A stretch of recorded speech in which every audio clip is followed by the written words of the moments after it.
किसी एक छोटे से गांव में एक बच्चा था जिसका नाम अर्जुन था। वह अपने गांव के बाहर वाले समुद्र के बारे में सुनकर अक्सर सपनों में खोया रहता था। अर्जुन का सपना था कि वह उस समुद्र के रहस्यों को खोजे और उन्हें समझे। एक दिन अर्जुन ने अपने दोस्त विक्रम को अपने सपने के बारे में बताया। विक्रम भी उसके साथ समुद्र के रहस्यों को खोजने और समझने के लिए इस सफ़र में शामिल होने का फैसला किया।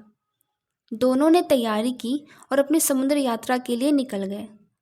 वे एक बड़े से नाव पर सवार हो गए और समुद्र की उस अज्ञात दिशा में निकल पड़े।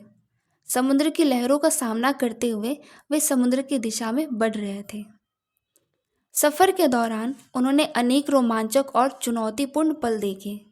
ऊंची ऊंची लहरें और तूफान हर एक पल मुश्किल बढ़ा रहे थे। वे एक रहस्यमयी द्वीप पर पहुंचे जिसे किसी ने अब तक नहीं देखा था। द्वीप पर वे अनेक रहस्यमय संकेतों से भरे पुराने खजानों की खोज में निकल पड़े। अर्जुन और विक्रम ने रहस्यमयी द्वीप के अंदर की खोज में अनेक चुनौतियों का सामना किया। उन्हें अज्ञात और डरावने रास्तों को पार करना पड़ा, जिसमें सबसे खतरनाक समुद्री जानवरों और डाकुओं से बचना था। लेकिन उनका साहस और धैर्य उन्हें सफलता की ओर ले ही गया।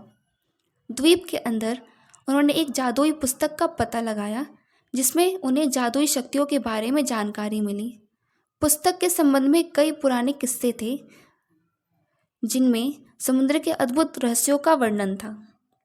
अर्जुन और विक्रम ने भी पुस्तक की जादुई शक्तियों का उपयोग करके द्वीप की सुरक्षा की और उससे समुद्र के रहस्यों की खोज में सहायता ली। उन्होंने अनेक खजाने खोजे। उनकी यह यात्रा ऐसी थी जैसा कभी किसी ने ना तो सोचा होगा और ना ही किया होगा। समुद्र के रहस्यों की खोज के बाद अर्जुन और विक्रम ने अपने गांव की ओर लौटने का फैसला किया। उनकी यात्रा ने उन्हें न केवल समुद्र के रहस्यों का गहरा ज्ञान दिया, बल्कि उनकी दृढ़ता और सहनशीलता ने उन्हें हर मुश्किल में सफलता भी प्राप्त कराई। अर्जुन और विक्रम समुद्र के रहस्यों और उनकी अनगिनत कहानियों के साथ अपने गांव लौट जाते हैं।